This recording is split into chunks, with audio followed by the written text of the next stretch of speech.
अकेलापन अक्सर एक डर की तरह महसूस होता है, लेकिन क्या आपने कभी सोचा है कि अकेले रहने की अपनी एक अनोखी ताकत होती है। जब हम अकेले होते हैं तब हमें खुद को समझने, अपनी सोच को गहराई से देखने और आंतरिक शांति को महसूस करने का मौका मिलता है। इस वीडियो में हम जानेंगे कि अकेले रहने की शक्ति को कैसे पहचाना जाए और इसे अपनी सबसे बड़ी ताकत में कैसे बदला जाए। लेकिन वीडियो शुरू करने से पहले अगर आपको यह वीडियो पसंद आता है तो वीडियो को एक लाइक करके कमेंट में नमो बुद्धाय जरूर लिख देना। तो चलिए शुरू करते हैं। विश्रांत एक गुरु का नया नया शिष्य बना था। विश्रांत के मन में बहुत सारे प्रश्न थे जिन्हें वह गुरु से पूछ लेना चाहता था। एक दिन वह गुरु के पास आया और उनसे कहने लगा, गुरुदेव, इस दुनिया में सबसे मुश्किल कार्य क्या है? गुरु ने कहा, इस दुनिया का सबसे मुश्किल कार्य एकांत में रहना है। विश्रांत ने कहा, गुरुदेव, इसमें मुश्किल जैसा क्या है? एकांत में तो कोई भी रह सकता है। यह सुन गुरु मुस्कुराए और बोले, अगर यह कार्य तुम्हें इतना आसान लगता है तो क्या तुम 21 दिनों के लिए एकांत में रह सकते हो? तुम्हें 21 दिन के लिए कहीं नहीं जाना, बस एक गुफा में रहना है। तुम बाहर किसी व्यक्ति से संपर्क नहीं करोगे और ना ही गुफा के अंदर अपने आप को किसी कार्य में व्यस्त करोगे। सिर्फ शांत और मौन रहोगे। क्या तुम यह कर सकोगे? विश्रांत ने कहा, लेकिन गुरुदेव, यह एकांतवास में रहकर क्या होगा? इससे क्या मिलेगा? गुरु ने कहा, जो मिलेगा वह तो तुम्हें पता चल ही जाएगा, लेकिन प्रश्न यह है कि क्या तुम इतना आसान कार्य कर पाओगे? अब विश्रांत तैयार हो गया। गुरु अपने शिष्य विश्रांत को एक गुफा में ले गए और वहां उन्होंने उसके 30 दिन के खाने पीने का इंतजाम कर दिया और कहा, गुफा का द्वार खुला है। जब तुम्हें लगे कि तुमसे यह नहीं हो रहा तो तुम बाहर आ सकते हो। अब विश्रांत गुफा में प्रवेश कर गया। पहला दिन विश्रांत ने बहुत ही आसानी से गुजार लिया। दूसरे दिन उसे अजीब सा महसूस होने लगा। उसका मन बार बार बाहर की ओर भाग रहा था। उसे घुटन हो रही थी। वह इधर उधर टहलने लगा और घबराने लगा, पर जैसे तैसे उसने दूसरा दिन भी गुजार लिया। पर तीसरे दिन वह बहुत बेचैन हो गया।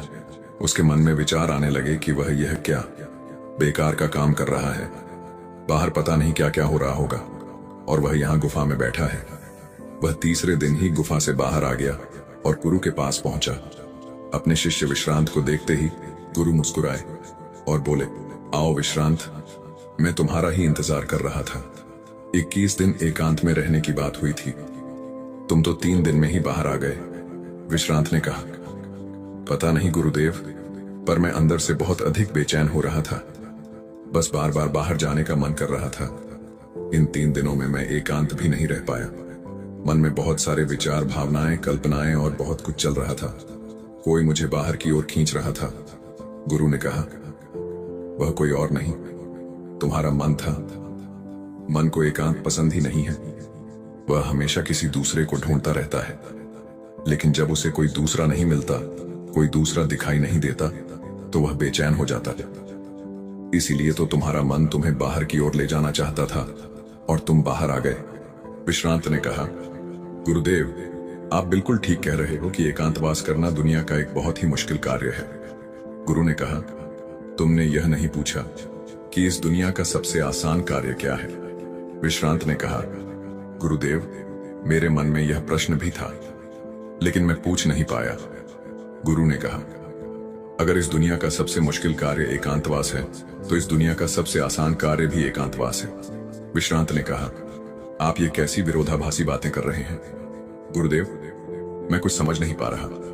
गुरु ने कहा, एकांतवास हमारा स्वभाव है, बस हम अपने स्वभाव से दूर हो गए हैं और मन के बनाए इस जाल में फंसकर हम हमेशा किसी दूसरे को ही ढूंढते रहते हैं और अपने एकांत को खो बैठते हैं। एकांत को साधना नहीं पड़ता, बल्कि वही हमारा स्वभाव है। यह सुन विश्रांत ने कहा, गुरुदेव, अगर एकांत हमारा स्वभाव है और यह इतना आसान है, तो मैं क्यों 3 दिन में ही उस गुफा से बाहर आ गया? क्यों मुझे वहां रहना इतना मुश्किल लगा? क्यों वहां मुझे घुटन हो रही थी? क्यों मैं इतना बेचैन हो गया था? गुरु ने कहा, जब तक एकांत तुम्हारे अंदर से उत्पन्न नहीं होगा, तब तक चाहे तुम किसी गुफा में बंद करके ही क्यों ना रखे, जाओ, तुम एकांत में नहीं रहोगे। वहां भी तुम अपने आसपास भीड़ एकत्र करोगे और वह भीड़ तुम्हारे मन के भीतर होगी। इसके बाद गुरु शिष्य विश्रांत को एक नदी के पास ले गए और कहा, इस नदी पर बांध बांधना हो तो तुम्हें कितना समय लगेगा? क्या तुम उसे आज के आज बांध सकते हो? विश्रांत ने कहा, नहीं गुरुदेव, भला एक दिन में यह कैसे संभव होगा? 2 दिन, 3 दिन या 4 दिन में भी नहीं होगा। इसमें बहुत समय लगेगा। पहले योजना बनानी होगी, फिर धीरे धीरे बांध की तैयारी होगी।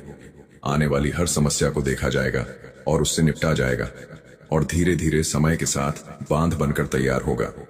गुरु ने कहा, ठीक कहा तुमने, और बिल्कुल इसी तरह मन की नदी पर धीरे धीरे बांध बांधा जाता है। 1, 2, 3 या 4 दिन में नहीं, धीरे धीरे समय लगाकर यह किया जाता है। विश्रांत ने कहा, गुरुदेव, आप जो मुझे समझाना चाह रहे हैं वह मैं अच्छे से समझ गया हूं।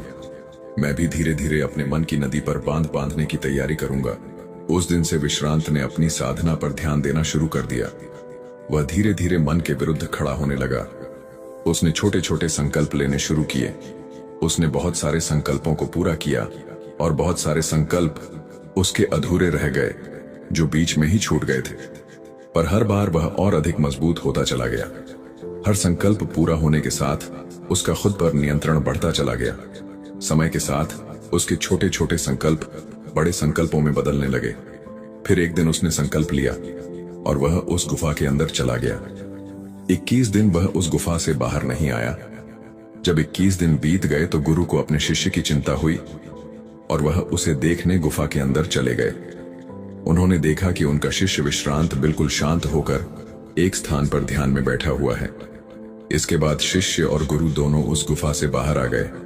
दोस्तों, अब आप सोच रहे होंगे कि इस एकांतवास की कहानी का मतलब क्या है।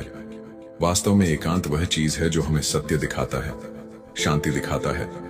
हम सब अपने जीवन में बहुत छोटी छोटी चीजों में उलझे रहते हैं जो असल में इतनी मामूली हैं कि उनके होने या ना होने से कोई फर्क नहीं पड़ता, पर हमने उनको इतना बड़ा बना लिया है कि वह हमारे जीवन में बहुत मायने रखती है और हमारा जीवन उनके चारों ओर घूमता रहता है और हम वहीं के वहीं भटकते रहते हैं। इस दुनिया में कोई भी नहीं बचा, चाहे कोई कितना ही बड़ा इंसान क्यों ना हो, कितनी भी अकड़ के साथ क्यों ना खड़ा हो, सब मिट्टी में मिल गए हैं। राजा हो, भिखारी हो, शक्तिशाली हो या कमजोर हो, साधु या सन्यासी, कोई भी हो, किसी की अकड़ बाकी नहीं रही। जिन छोटी छोटी चीजों के लिए हम लड़ते झगड़ते रहते हैं, क्या करोगे? इन चीजों का कुछ पल ही लगते हैं। इस शरीर को मिट्टी बनने में कुछ समय मिला है जो बहुत कीमती है। उपयोग कर लो, कुछ सीख लो, कुछ जान लो, अपना जीवन जी लो। सब कुछ जानते हुए भी हम कुछ नहीं जानते। बस यही हमारी विडंबना है और यही हमारी बेहोशी है, और इसी से बाहर निकलने का नाम जीवन है। नमो बुद्धाय।